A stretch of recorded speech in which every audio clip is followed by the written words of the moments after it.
we live in a kind of network of lies of different substances and different levels. I think an honest voice is really quite alarming. Еще нам долго вместе отбиваться от каторжных удушливых ночей. If you have truth behind you and the whole world is full of lies, you will want to hang on to your truth. And that's what writers do. 我打开词语，我看见沉默中的昏暗。 So the writer is regarded with a special importance. The result is that he's also especially persecuted. I mean, it's great when you stand up and all the lights are on you and the whole world is watching. You're David defying Goliath. But that never happens. What actually happens is that they bury you. This is London, being bombed again. This is what the war in Vietnam is all about. The liberation of Kuwait has begun. On this edition of Under Fire, the pen and the sword. I'm John Roberts. For as long as there have been writers, there have been censors, government and religious authorities who have taken it upon themselves to decide what is appropriate for others to read. Often censorship is difficult to detect. Books silently disappear from library shelves. Publishers quietly refuse to issue an author's work. But sometimes the censor is forceful and brutal in his suppression of the writer. In a surprising number of countries today, one of the most dangerous acts one can commit is to write a poem, a play, or a novel. A work doesn't necessarily have to have a political component to be dangerous.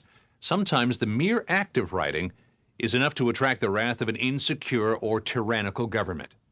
And for a writer who catches the censor's attention, there are usually but two choices: imprisonment or exile. The most famous examples of 20th century censorship happened during the Cold War, when the world's two great powers lived in a state of near constant paranoia. In the Soviet Union and its satellites, anyone who expressed a thought even mildly critical of the state risked a term in prison. In the United States, the House Committee on Un-American Activities also cast a pall over free expression. Writers in both the East and the West lived in fear. In 1957, the playwright Arthur Miller was sentenced to 30 days in prison for refusing to discuss before Congress the activities of his fellow writers and artists. The sentence was later overturned, but the incident inspired Miller to work against censorship for the rest of his career. Many people don't understand, many people in the West, especially in this country, why writers are persecuted. In many places, they're the only literate people, and the only people really with a command of the language. The writer holds within him the spirit of the nation because he can define it, he can write about it, he can convey it to other peoples who know nothing about it. During the Cold War, the main focus, I think, in this country was on Iron Curtain oppression of writers, and there was a large amount of it, and partly because it was framed in the context of the Cold War, of US-Soviet conflict, I think it was possible to engage people here really quite widely across the political spectrum in those questions. The most visible victim of Soviet persecution was Alexander Solzhenitsyn. First imprisoned in Siberia in 1945, Solzhenitsyn refused to stop writing and managed to smuggle his manuscripts to the West. Unable to suppress Solzhenitsyn, the Soviet Union finally expelled him in 1974. Once in the West, he became an even more vocal critic of his homeland and of Western policies regarding the Soviet Union. He also became the greatest 20th century symbol of a writer who had suffered for his art. Just as Solzhenitsyn, who was a kind of interesting person as well as a great writer and a sort of interesting, cranky individual, and that made him someone you could attend to and sort of get news interest in. But Solzhenitsyn's exile and the attention it received didn't prevent the Soviet Union from continuing to imprison writers it considered dangerous. One example was the poet Irina Ratushinskaya. Like many Soviet writers, Ratushinskaya was not allowed to publish, so she shared her poems with friends through an underground network known as Samizdat. Perhaps it sounds like a paradox, but Samizdat became very prestigious thing in the Soviet Union, simply because if people were risking their heads for being able to read something, this something had to be good. But once the KGB became aware of Ratushinskaya's activities, they came to arrest her. The year was 1982. She was 28 years old. They said that I produce a slandering anti-Soviet document in the form of verses. The funny thing was I've never written a single political poem. I've never mentioned politics at all. I was not the first poet who was arrested for writing poetry. And believe me or not, I really thought it was a great honor. After what amounted to little more than a show trial, Ratushinskaya was sent to a labor camp in Mordovia, where she was housed with 12 other women. She would remain there for 3.5 years. What helped her survive was knowing what previous dissidents had experienced. I read Solzhenitsyn, everything which was available in Samizdat, and I think that our generation read those books like handbooks. How to survive, what to do, what not to do, and I'm very thankful for all those who were brave enough to write about their experiences of prison in Samizdat for us. That's why I think I'm alive. Still, survival was difficult. Ratushinskaya and her fellow inmates faced continuous torture by KGB interrogators determined to break them. For instance, when they took us to the punishment cell, they gave us food, very limited amount, every second day. And the cell usually was not heated. And we were allowed to wear only short cotton gown, nothing at all. After 15 days, none of us could stand on our feet. Despite the risks, Ratushinskaya continued to write poetry while in the camp. They couldn't stop it. I used good moments to write it down when it was possible to smuggle it out. Otherwise, I simply composed it in my mind or used a bar of soap and a match. And it worked like a laptop computer screen, you know. You can write down a line or two, then to wipe it out. And when the KGB come with the search, they can see only the bar of soap. And my memory is my memory. They cannot search it. In the United States, future Nobel laureate Joseph Brodsky, himself a survivor of the Soviet labor camps who was forced into exile in 1972, was calling for Ratushinskaya's release. In what smacked of a public relations move, Ratushinskaya was finally freed in October 1986, just before the Reykjavik summit between Presidents Reagan and Gorbachev. I am thankful to the Western people who campaigned for me. I am thankful to my people inside and outside of the Soviet Union who tried to do something about our labor camp and other political prisoners. But I understand why should I be thankful to Reagan or to Brodsky, but I still don't understand why should I be thankful for all this to Gorbachev. Her health suffering from nearly 4 years of neglect, Ratushinskaya and her husband came to London. She immediately began calling for the release of other political prisoners. KGB, remember, please, we are not afraid your teeth. We are not afraid your hand. There's beginning of your end. Furious at Ratushinskaya's outspokenness, the Soviet authorities revoked her citizenship. She and her husband were forced to settle in the West. They continued to agitate for the release of Soviet prisoners until the Soviet Union broke apart in 1991. The happiest day in my life was when the communism collapsed and the last political prisoner was released, and I had an opportunity to stop being a dissident. Because I told you, I don't like politics. It is not my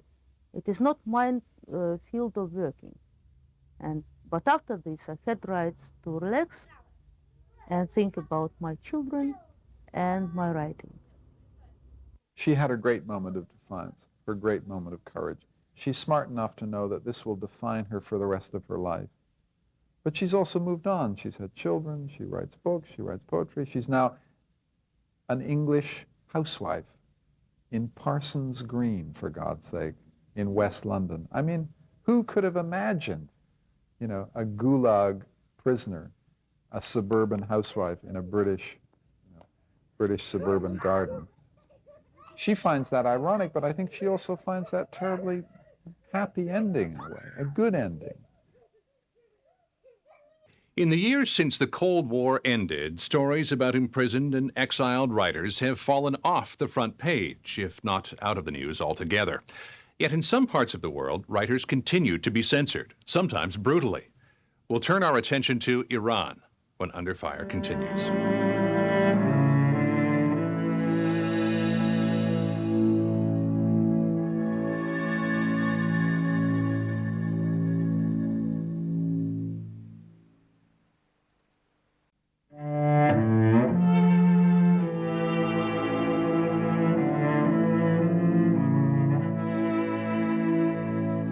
With the end of the Cold War, it became convenient to think of violent, state-sponsored censorship as a thing of the past. But as the case of Salman Rushdie has shown, in some parts of the world, even writing a novel can still be the most dangerous of occupations. The most notorious case in recent years of a state resorting to violent means to censor a writer followed the publication of Salman Rushdie's The Satanic Verses in 1988. Many Muslims regarded Rushdie's satirical novel as an insult to Islam. And though Rushdie was a British national and was born in India, Iran's religious leader, Ayatollah Ruhollah Khomeini, issued a death sentence against the writer.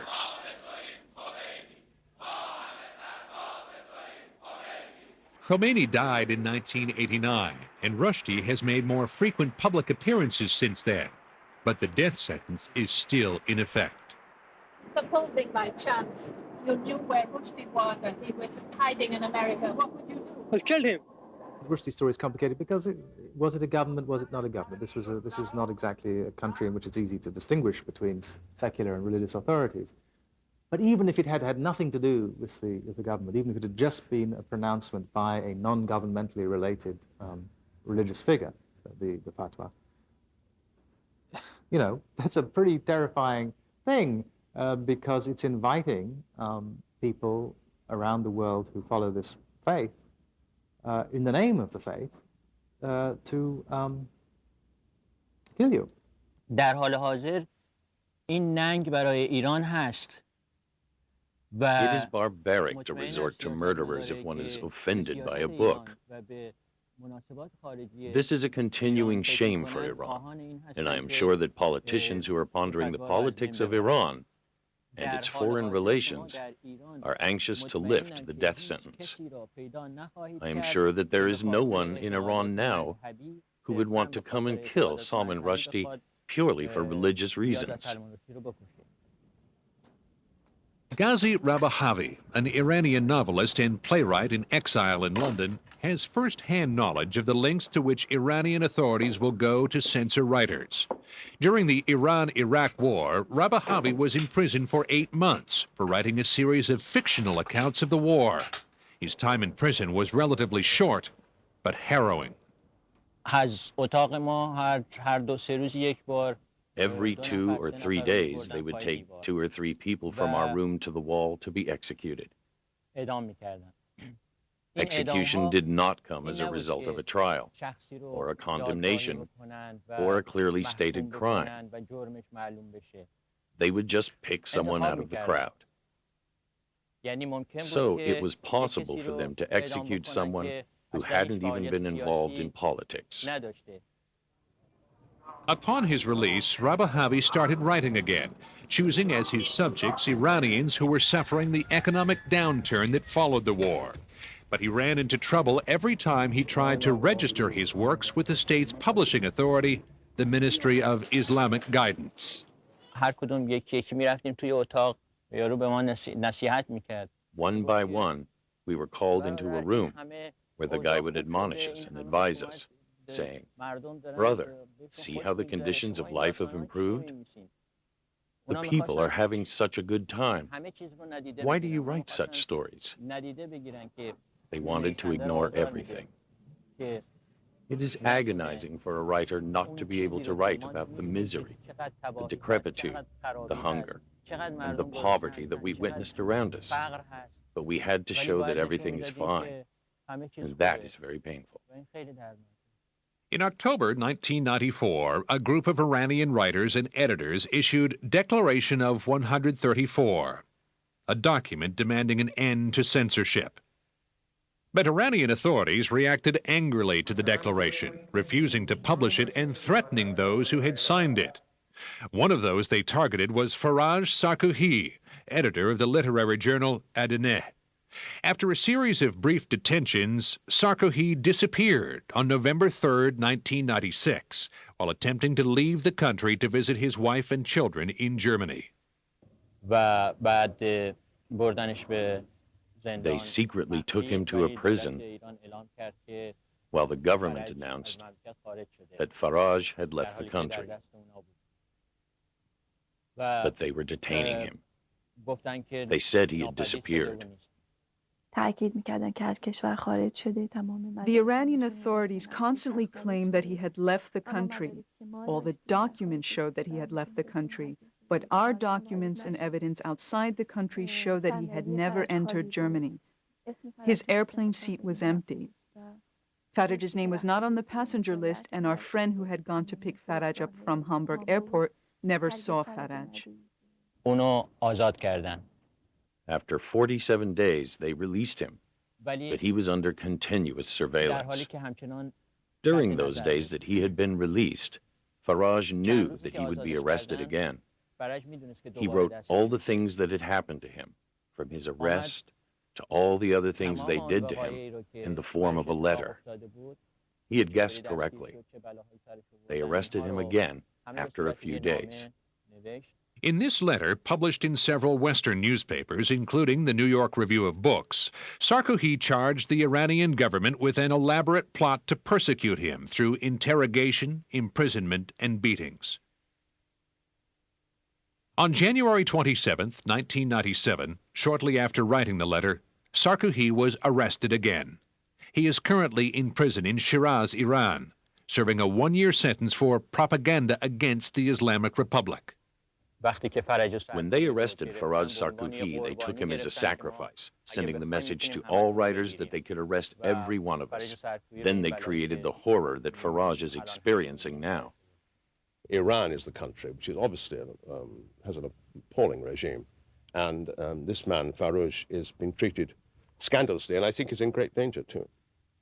I think he's done the mildest kind of critical inquiry, and I think for that he's been persecuted. Faraj is presently the symbol of these problems. However, all the writers in Iran are under pressure. They cannot freely publish their own work.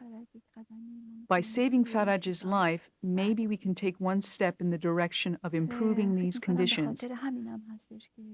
I think this is why we have had and continue to receive so much support for Faraj from all over the world. If it was only our work that was being denied publication permits, we could stay there, hoping that one day things would change and our stories would get permits. But the important thing is that we now live in a situation where they could come and arrest us at any moment for the things we have published or not published. Faraj Sarkoohi's imprisonment disappointed those who expected Iran's new government to be more lenient than its predecessors. Sarkoohi is scheduled for release early in 1998. When we come back, the story of a Nobel laureate on the run from an African dictator. That when Under Fire continues.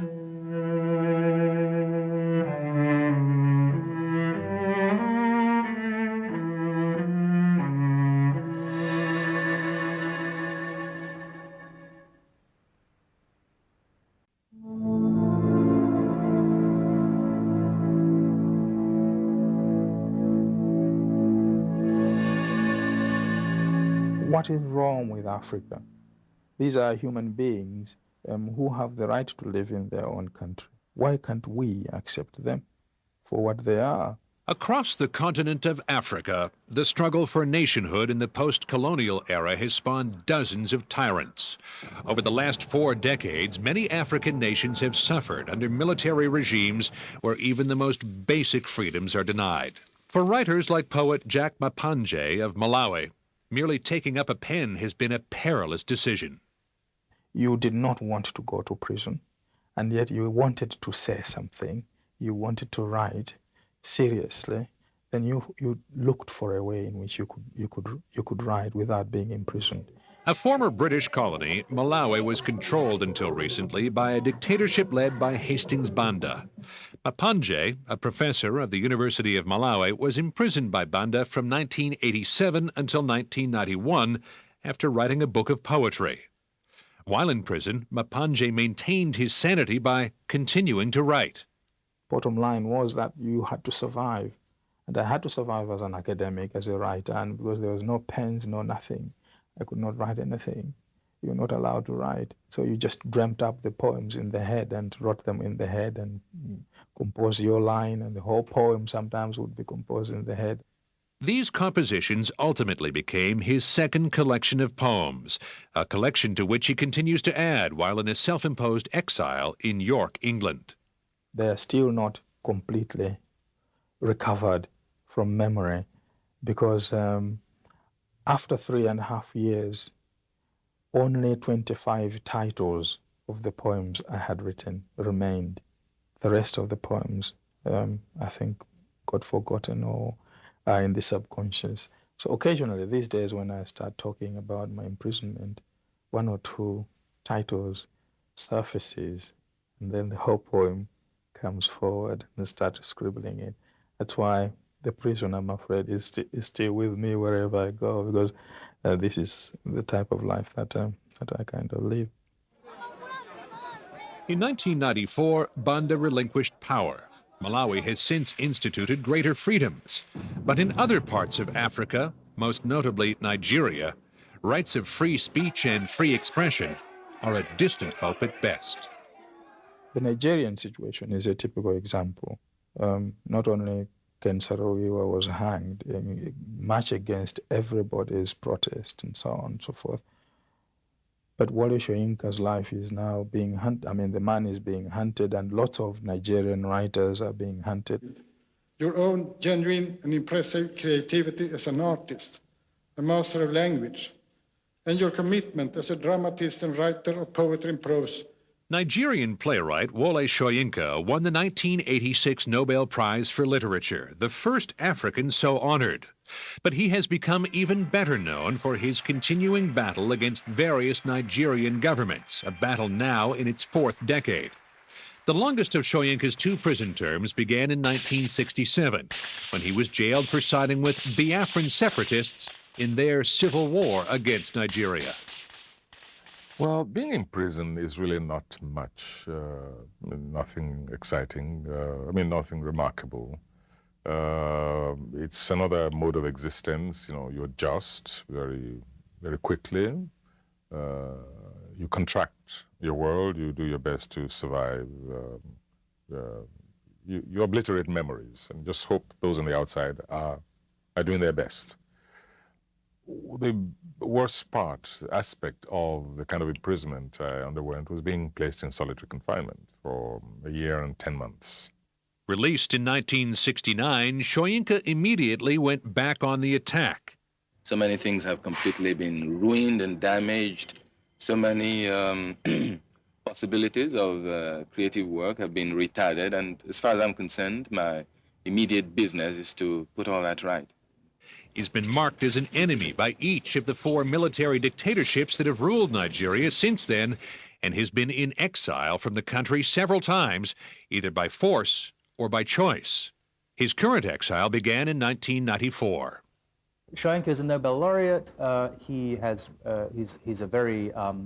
not only a writer of novels and poems, but he's also, of course, most famously a playwright and also a great actor, actually. And so he's a very good spokesperson for African writers and the Nigerian situation in particular. These people, this category of apologists for dictatorships, feel that any criticism of an African government is a betrayal of African history, of African peoples. I say they're naive because they fail to reflect on their own history, to understand the very simple fact that slavehood is slavehood. Doesn't matter who the slave master is. I cannot see what Soyinka has done.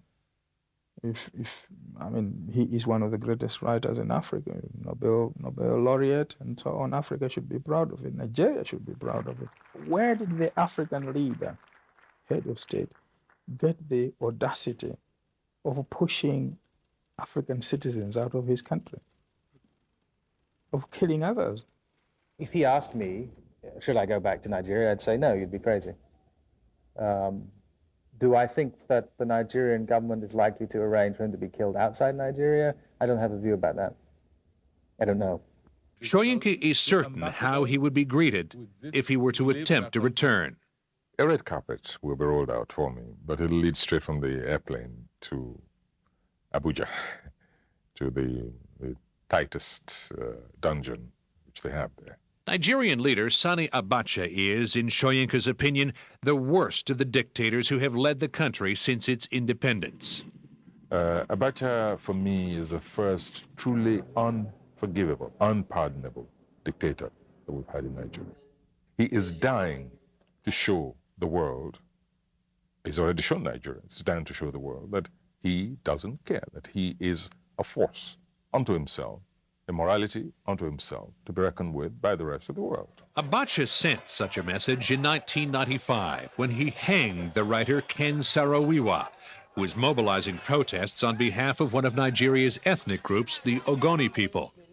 The Ogoni people claimed that Shell Oil Company drilling projects were degrading the environment and destroying their homeland.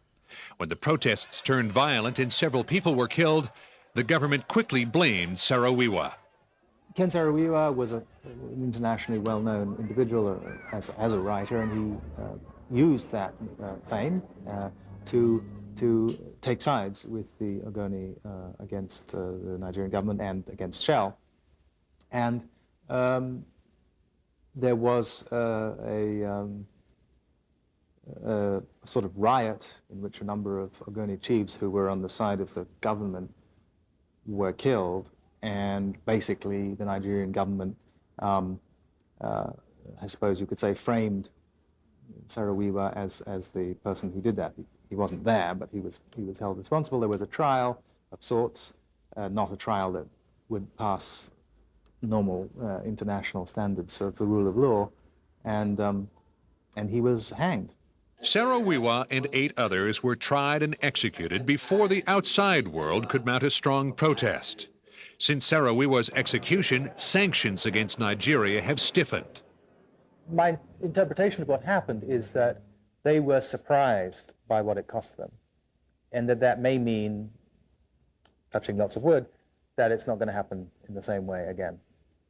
I mean, I think that my view is that it's quite likely that the head of state was misadvised as to what the consequences will be. I hope that next time he'll listen to the people who tell him what it's going to cost him if he does something like that.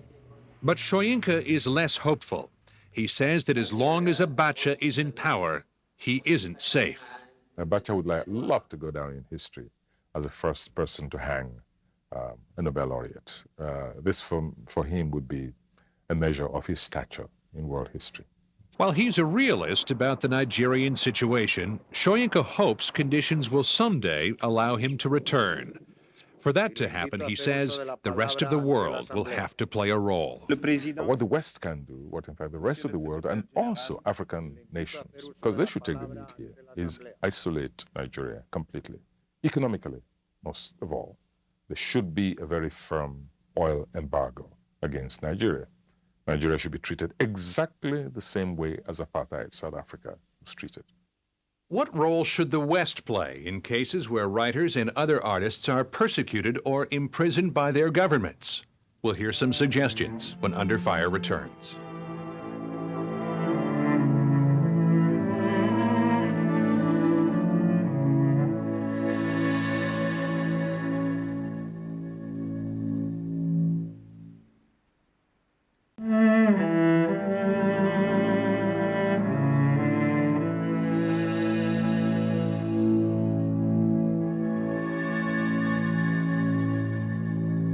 There is a vast distance between being aware of a problem and being able to do something about it. When it comes to the struggles of dissident writers, just what is the role of the West in helping to promote free speech and free expression? Nowhere is the West's struggle with this problem more evident than it is with China.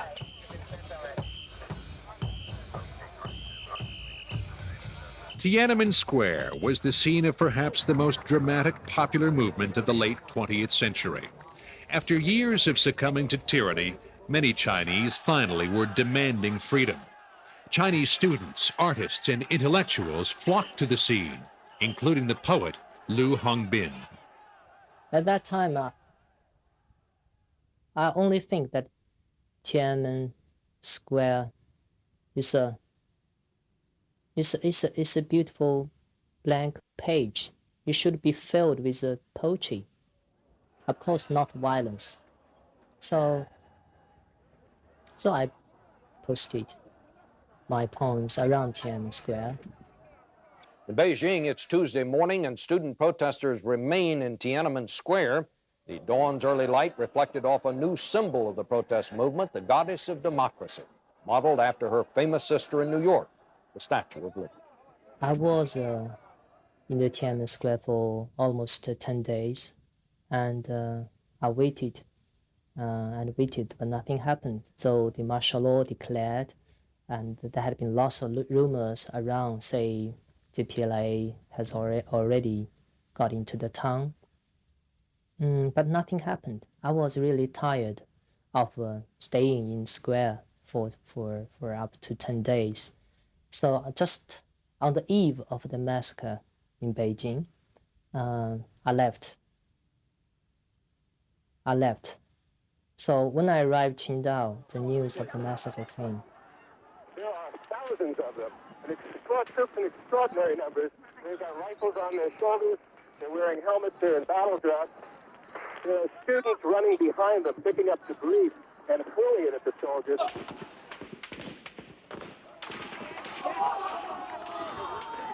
I would say when I was in the Tiananmen Square, I wasn't afraid at all. But after that, I was really overwhelmed with fear because I don't know whether I would be captured or thrown into prison. Hongbin narrowly escaped the country and exiled himself to England, where he lives and writes today. After I left China, I said I will never go back to China unless the verdict on the 1989 pro-democracy movement overturned. But every time I phoned my mother always cried over the phone, and that made me very guilty. And I don't like politics to ruin my family lives. In the essence, I'm very pessimistic about the future of China because of all the values destroyed and new value has not established. How to deal with China is a problem that has vexed the United States and many Western nations for decades. Its huge population makes China a lucrative trading partner, which in turn makes economic sanctions politically unpopular. Besides, Beijing seems impervious to pressure on the issue of human rights. There's been a lot of criticism of the Clinton administration over the years for its sort of what looks like shilly-shallying on how it will treat China. But the fact is, it's a difficult case, and we need to learn how to do it. And then some of the shilly-shallying, I think, reflects genuine puzzlement or difficulty about what's going to work. When you're in China, the rest of the world seems about that big. There's 1.5 billion people in China. That is a lot of people. They've got a long way to go before you could say there was any kind of a democratic regime. I don't think they would maintain it was a democratic regime. They would probably tell you, we're not ready for that as yet. And despite the promise of the 1989 pro-democracy uprising and the death of Chinese leader Deng Xiaoping in February of 1997, the climate has hardly improved for Chinese writers. Wang Ruwang, a novelist and a Communist Party member for a half a century, left China in 1992. Now 79 years old, he lives in Queens, New York, and doubts China will encourage free expression in the near future. Nowadays, works that truly describe the situation have problems getting published. Very few have any political content. There is no well-known writer now in China who can truly reflect the feelings of the people. Not even one. It's not only the literary field. All the social sciences are in a state of decline, including the history of the Chinese Communist Party. There is no true history. It's all fiction. And then there is the issue of cultural chauvinism by the West, the argument being the United States and its friends have no right to impose their concept of freedom upon other parts of the world, an argument that does not go far among the dissidents and their supporters. It was noontime today in the center of Beijing when a man walked to the middle of the Avenue of Eternal Peace, which, as it happened, was already occupied. Now, I'm just convinced there are millions of young Chinese exactly like that guy standing in front of the tank. They're true to their own traditions. They don't want to become Westerners like us. But I'm absolutely certain of one thing, which is that the internal demand for free speech in China is going to grow. We ought to stop apologizing for our values.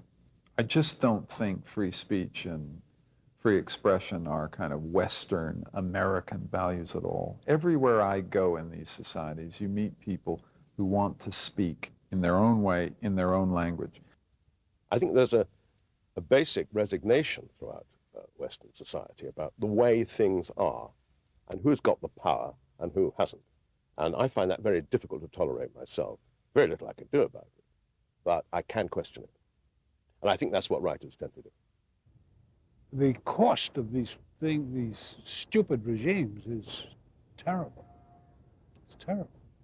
Now, these are writers, so naturally or movie makers or artists, so you hear about them, but the ones you don't hear about are in the thousands and thousands. People ruined. So there's a lot of work to be done in the world.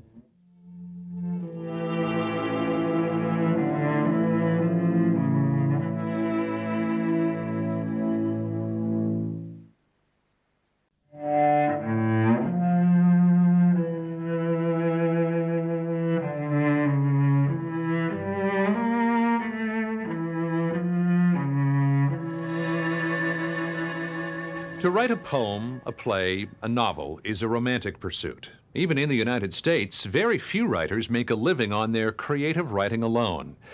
And in countries such as Iran, Nigeria, and China, not only is writing not profitable, it's dangerous. So the question must be asked, why write at all? If you've got the bug, you'll write even if people won't publish it, you'll write or if it can't be published. I mean, all of these places, the reason why we still have a job to do to protect these writers, is because they're still at it. They won't stop. And it's sort of amazing.